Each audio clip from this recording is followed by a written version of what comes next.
Higit sa lahat, salamat sa kanyang dugo upang tayo ay mapatawad ng ating Panginoon, upang tayo ay malinis ng ating Panginoon sa ating mga kasalanan. Kaya ngayon ay tayo ay magbabalik pasalamat sa ating buhay na Diyos. Amen. Kaya sino yung unang gusto magpasalamat sa kanyang kabutihan? Praise God. Okay, dahil tayo ay lilima, kaya lahat na tayo ay magpasalamat sa Panginoon. Praise God. Salamat o Diyos, salamat. Amen. At sa araw nito, nagpapasalamat ako sa Diyos. Agad po ang araw namin sa bawat oras, Panginoon. Salamat din sa bibigyan ng pagpapala sa amin sa bawat oras at buhay. Ganun sa hanap buhay ay maging sa aming katawan na napilinig sa iyo, Lord. Salamat. Binigyan mo kami ng kalakasan sa bawat araw namin. Amen. Salamat din Diyos, bahag ito kami magkasama ngayon sa araw-araw namin gawa. Bawat bukas po, sama mo rin kami. Salamat. Ito ang fruit sa langit. Salamat. Sa Panginoon. Purihin ang ating Panginoon. Napakabuti ng ating Diyos. Kahit tayo ay lilima, ang sabi ng ating Panginoon, ang siyang bahala, ang siyang magpapalago ng kanyang gawain. Tayo lang po ay susunod sa mga kanyang pinag-uutos. Kaya sino pa yung pangalawang magpapasalamat sa Panginoon? Amen. Amen. Lubos-lubos ang pagpasalamat ko sa Panginoon sapagkat nagpapatuto sa akong buhay na ang Diyos ay kumikilos.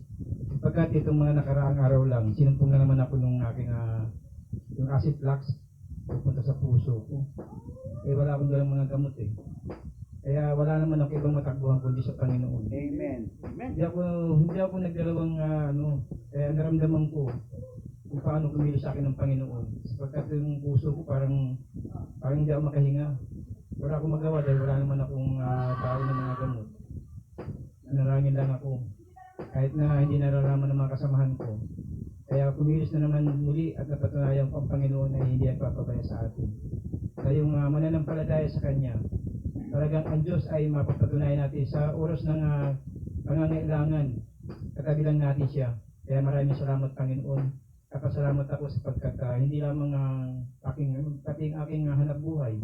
Patuloy niya kami iniingatan sa hanap buhay na kahit malayo, kung yun naman talaga ang ibibigay ng source ng aming pangangailangan. Kapasalamat ako sa Panginoon. Maraming salamat Lord. Maraming salamat. Amen. Salamat sa Panginoon. Sa kabila ng ating daramdaman, ang Diyos ay hindi nagpapabaya. Amen. At sa ating mga ikabubuhay, ang Diyos pa rin ang siyang nagbibigay sa atin ng mga idea kung ano yung ating dapat gawin. Amen. Sino pa ang magpapasalamat sa Panginoon? Si brother? Sundan na siya po tayo. Sunod ko siya na linggo. Okay, sige. Oh, pwede. Bro. Salamat ka bro. Sina? Yes. Praise God. Praise God. Amen. Amen. Ang ng ating Diyos. Magandang tanghali po. Salamat po sa Panginoon dahil buhay pa tayong lahat ngayon. Amen. Amen. At saka huwag lang mula ng pag-asa dahil ang taong buhay may pag-asa, ang patay Amen. walang pag-asa. Amen. Thank you po. Praise God. Amen. Salamat po sa